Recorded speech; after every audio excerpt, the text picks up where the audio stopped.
So my research and teaching areas are on Africa-China engagement, particularly on Chinese financing and development of critical infrastructure.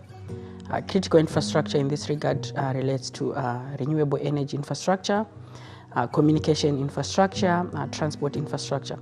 Of late, I've also developed interest on the role of the Chinese in financing and developing space infrastructure in Africa. Space infrastructure, this relates to space technology, which is in most cases launched into the satellite and is used for monitoring, evaluation, communication, navigation system.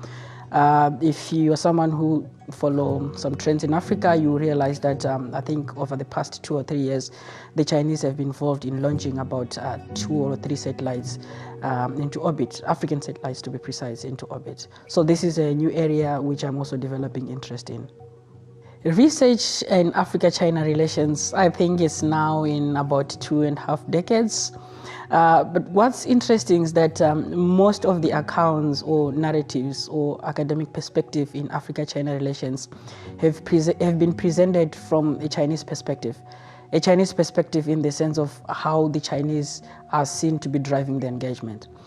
So as a young and emerging scholar, I'm sort of pushing back against that assumption of seeing the Chinese as being involved in driving the engagements, rather reversing the analytical lens and looking at it from an African perspective.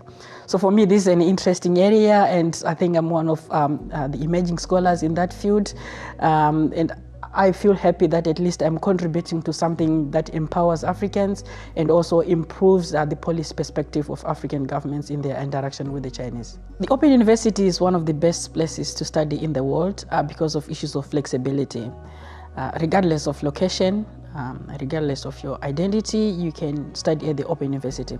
So my students often tell me that they can be doing their modules while they are maybe under the sea or in the Alps or in a mission, so there's that flexibility that regardless of the commitments that you might have, be they work or personal, you still have that flexibility to be studying at the Open University. If I had all the money in the world, one thing that I would definitely do is to set up an African Scholars Network. So I will use this network to provide advisory role to African governments, particularly in their interaction with the Chinese in the context of infrastructure financing and development.